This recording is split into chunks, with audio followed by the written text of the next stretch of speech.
Manufacturing has never been more important to a country than in the current time. Why? Considering the geopolitical tensions that's going across the world, manufacturing is the backbone for any country.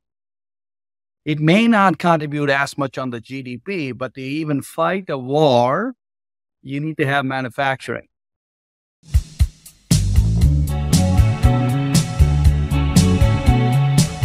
Welcome to the Data Bytes podcast. I am so happy to have you here today. How's your Friday been so far? Fantastic. Yeah. It's hard to have a bad Friday, right? It's not.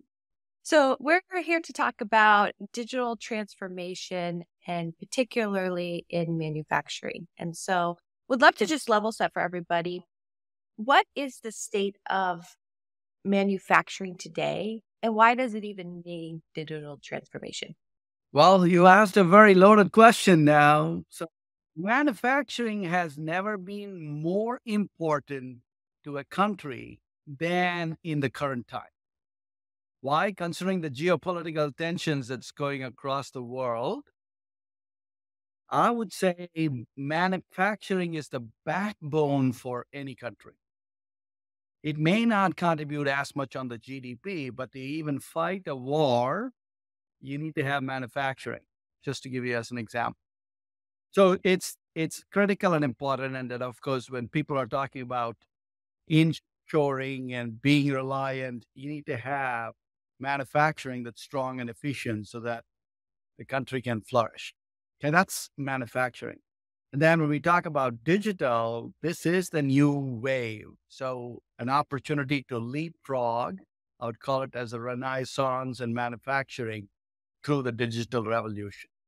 So what do you see as some of the key challenges in making this leap, right? To be able to, what do companies face when they're undergoing this digital transformation journey?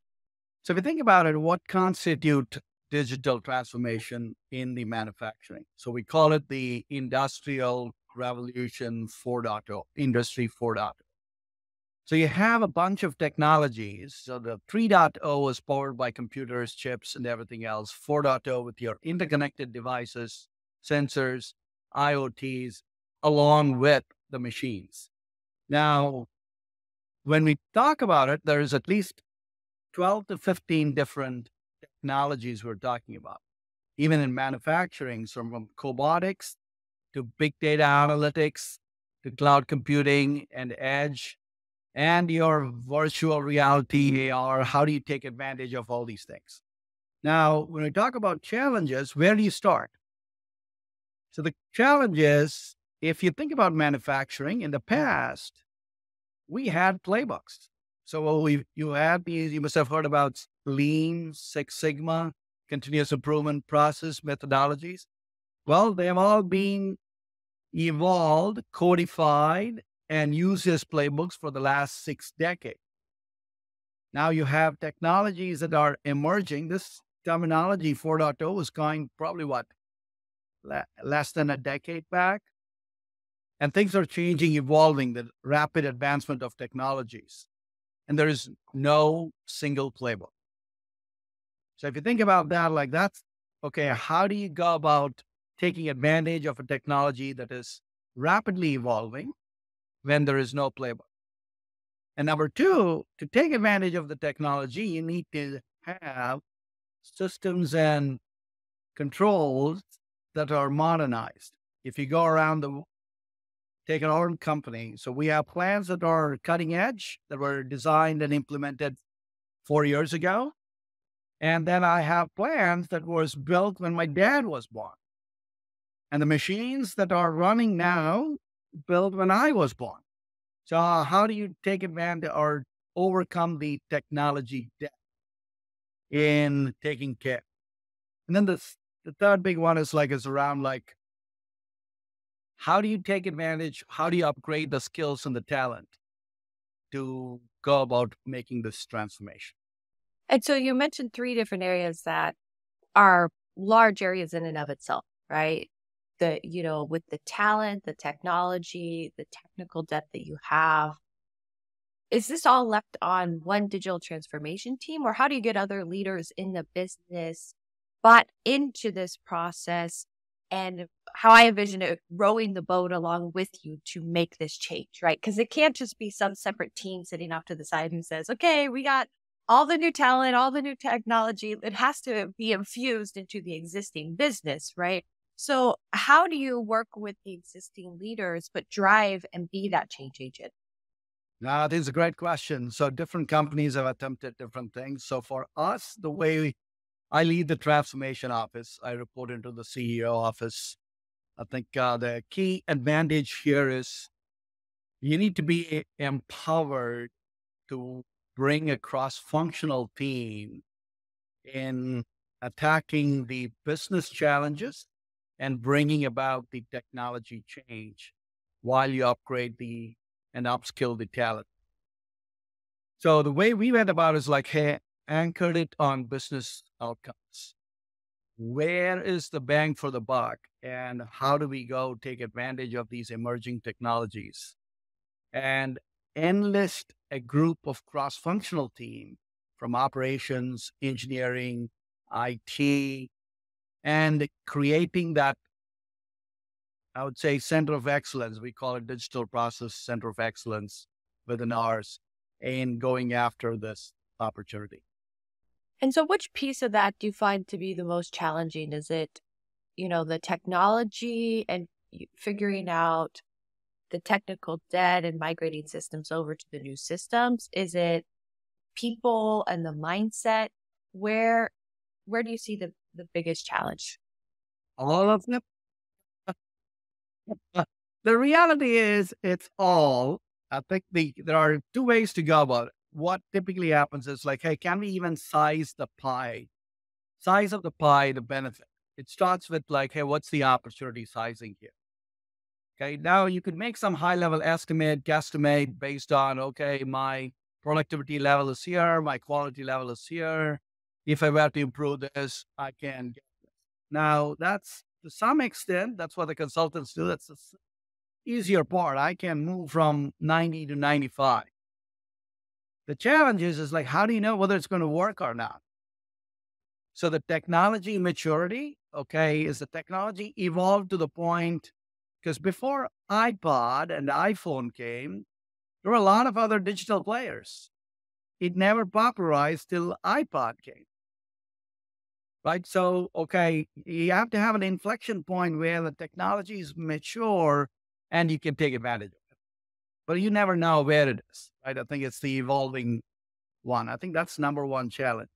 And then on the talent side, like, hey, who are the curious people, but at the same time resilient enough to go through the trials and tribulations? And what we did on the technology debt, this is something we did as best practice. It's ingenious because if you put the cost that it takes to upgrade some of these control systems to take advantage, it runs into hundreds of thousands and millions. What we did was like we parked, as part of any manufacturing, you have some maintenance dollars, regular upkeep. We parked a couple of these big projects as part of the maintenance bucket so that like it doesn't hit my ROI number, because anyway, it has to be done. It's been running for 40 years. The parts are obsolete. We need to do it. Now you park that out. Now you have an opportunity from an ROI standpoint. When we think about these digital transformations, this is not something that happens overnight. A lot of times we're doing these for organizations that have been around for 25, 50, 75, 100 years, right? Long-standing organization. What should be our expectations going into it, and how quickly we need to move with these and how long it should take? Fantastic question. So that is this the leadership expectation, and then there is this reality. So everybody says, I need it now. Can you show me your results next year? Or probably I'll give you one more year. The reality is, it is going to take time. And it's going to take time based on where the company is and how the data is organized and what technology upgrades are needed. And the important thing from those who are championing or running the digital transformation is to set the expectation with the leadership team, which is what I did. We came on and said like, hey, transformation is about building capabilities to deliver strategic outcomes. In this case, you're building capabilities, digital capabilities, where you don't know what's working and what's not. So depending on which study you find, read either McKinsey or Deloitte or PwC, they would say like, hey, 70 to 90% do not meet their expected numbers. But they also have in the same study, 10% of those hit it out of the park. We are one of those 10 percenters. The key though is like when we started it, like we didn't know how long. The reality is we didn't know what we didn't know. So we failed 3 times, 18 months, 3 different vendors, 3 different algorithms, 3 different technologies. We didn't know what we were doing. We were kind of swimming. The only good news is like we did not give up because we kind of starting to understand what the possibilities were. And we found out you need to lay in the data foundation. And how do you set it up so you could take advantage of it? Now, 5 years into the journey, we could say like, it's unbelievable on what the possibilities are. Amazing. It definitely sounds like there's a lot of perseverance that you need to have when going on one of these transformations, along with keeping that vision of where you're headed. You mentioned failing 3 times. What did you learn from those?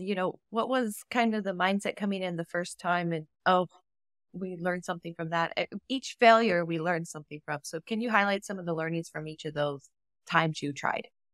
So the 3 times on one particular technology, we failed on all the other technologies multiple times too. So I think the key here is like just on the big data analytics rollout with the AI ML. The first time was like we were attracted to the shiny object. So the vendors came in. We tried actually a startup, we tried a mid-sized company, and then we tried an established large-scale vendor. All 3 failed. I think the learnings were different for each one of them. The key here, if I were to summarize the learnings, one is, okay, what promised as shiny object does not really work. It's like at the end of the day, we own the business outcome. The external consultants have a point of view. It does not add up. Number 2, the learning was it takes time to organize data. The problem is like when people talk about machine learning, AI, you got all these things working. Well, if you have the self-driving car or the other ones, they've been doing this for the last decade in curating, correcting, organizing, rectifying. Nobody tells you that. So when you come like, okay, take my black box, you don't need your engineers. Algorithm will spit out what needs to be done. You just have to go and tweak it. Hell no. Well, and it takes time. And the third thing people don't tell is like it takes time. It takes multiple iterations before you figure it out. So for example, when we first started, like we didn't know what technology capabilities are and then what we need to do. And how do you organize your data? We had about 600 tags for our process and machine for a particular one that we selected when we first started. Now, 2 years into the project, we are 2,500 tags. So you're tracking different sensors, different things, including temperature, humidity in the atmosphere and everything, because everything else affects. Now, you go from 600 to 2,500. Every time you go, your old data is useless or much less useful. So till you get to a point where you have captured the different data, understood how to use technology, you are losing time. It feels like you're losing time. But what you're doing is that you're learning every time. But now you know how to lay out the foundation, how to do the taxonomy nomenclature provides the foundation. Yes, it reminds me very much in terms of, how many times in science we have to fail in an experiment, right? Before we get something that had significant results. And I think maybe there's something a little backwards in our world where we only share, the projects that worked, right? Or the scientific findings that had significant results and was that breakthrough. But it really is all of the areas we tried that didn't work that finally led us to that one place that did work. And so I appreciate you sharing some of those learnings from your journey because, you know, each time, yes, it may seem like a failure, but as you mentioned, it was just a step along the road to lead you to where you are today. And so, it sounds like you're firing on all cylinders and things are transforming rapidly. What's next for you in the digital transformation that you're in? What is the vision that you have and kind of where to go next? You mentioned so much of bringing the data together and making sure it's in the right format. What's next? So we have the contextualized analytics platform. Now, we started with a single portion in the process value chain. Now we are going upstream and downstream, and then linking all the value chain and doing it at the value chain standpoint. So you're increasing the scope of opportunities. We're going all the way upstream to raw materials and external customer quality. What did we ship and how do these things correlate? It just opens up new opportunities that we didn't even think exist. But if I were to take a step back on just the potential gains for us, so while we went through this exercise, remember, we are not, IPG is recognized for continuous improvement. We're best plant winner multiple times, multiple plants won it. So we have a strong foundation on process improvement, continuous improvement, problem solving. With that said, we thought we were operating best in class because we couldn't find any other ways to improve. There was one project that they were trying to reduce the bubble pop along it before out so they could improve the yield and productivity. We spent 3 years on the project applying the typical Lean Six Sigma tools. Couldn't really go anywhere. Then came these digital capabilities. We do a digital hackathon, few hours looking at all the data, correlating insights. While we found out an insight or a root cause that we wouldn't have found normally going through the typical problem solving process, which increased our yield, say from 90% to 95% and sustained it for the last 2 years. Now, what you're talking about is like a watershed moment. Like you thought you're best in class, 4-minute mile barrier. Now suddenly you broke the records and now you're opening up opportunities that we thought didn't exist.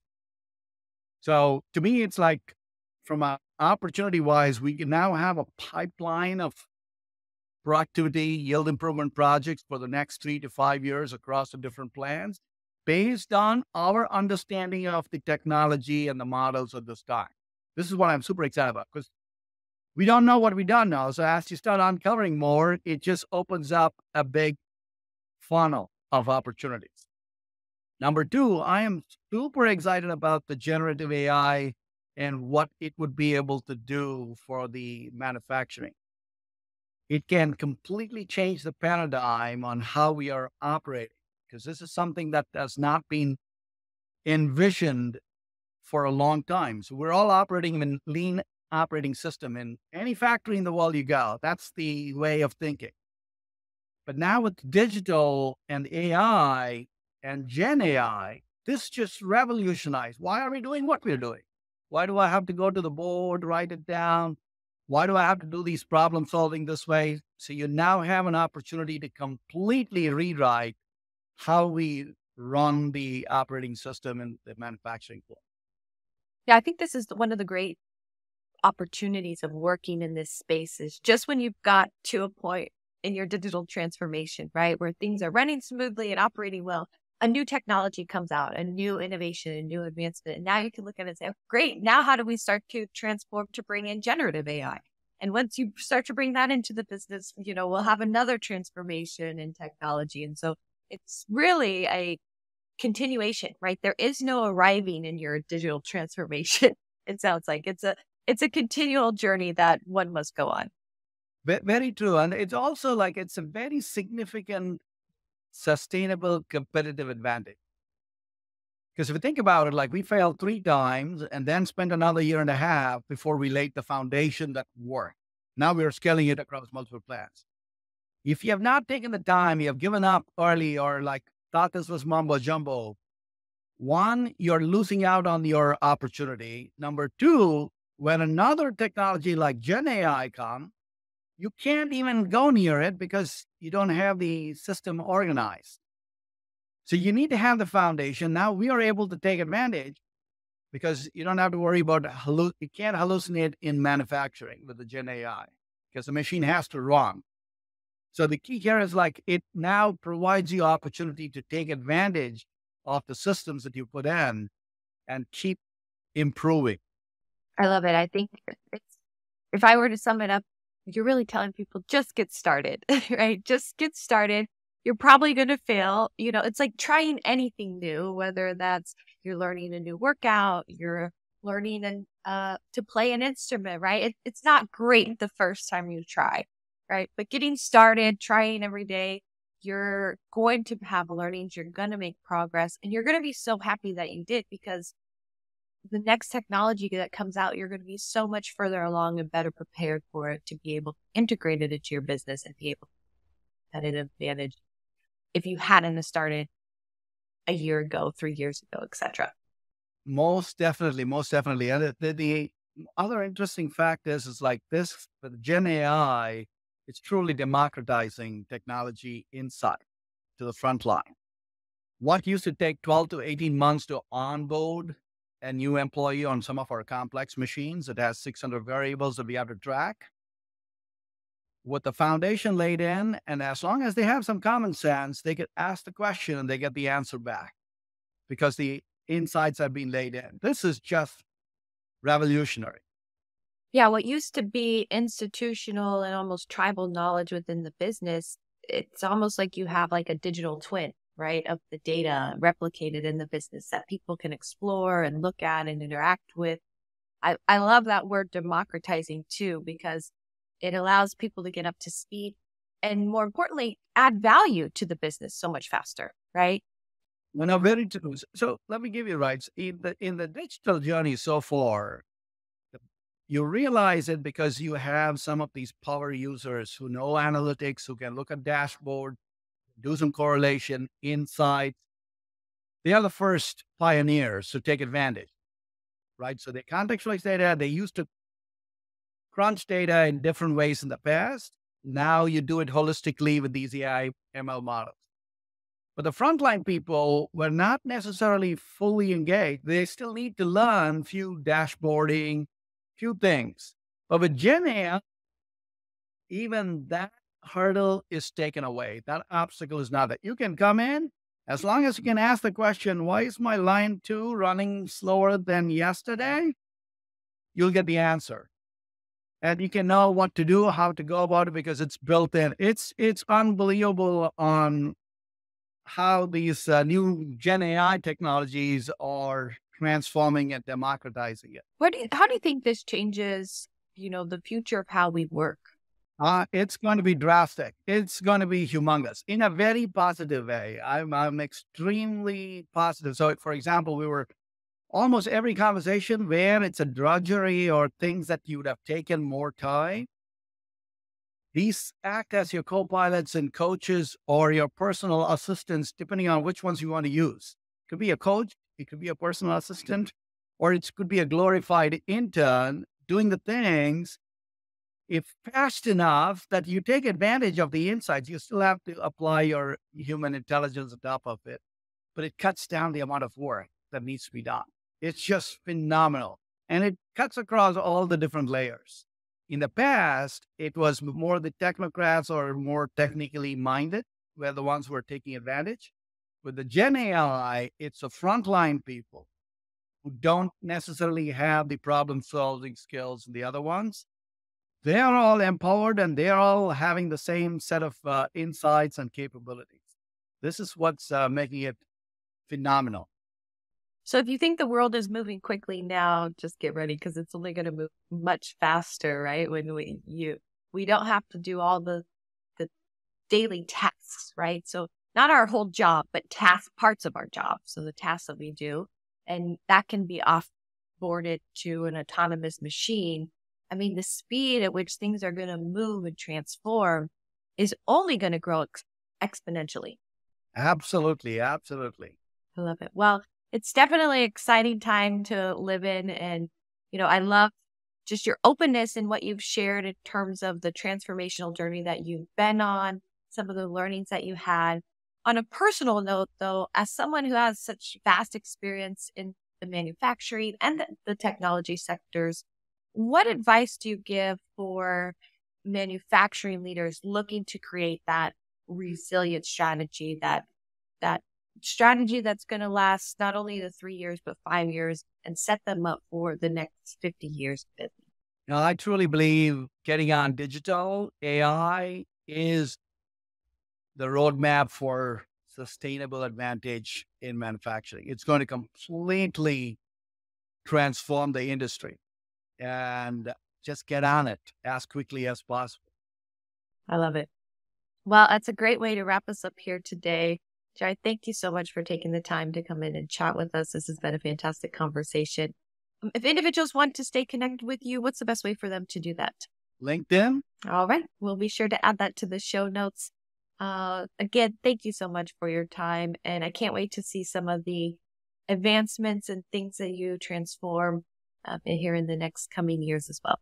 Wonderful. Very good. All right. Sadie and your team and your members. And a big thank you to our listeners. Remember to stay curious and keep learning. And we'll catch you next time on the Data Bytes podcast. Bye-bye, everybody. Thanks so much for tuning in to another episode of the Data Bytes podcast. If you're looking for more resources to further your data career or find your tribe, we encourage you to become a member at womenindata.org. See you on the other side.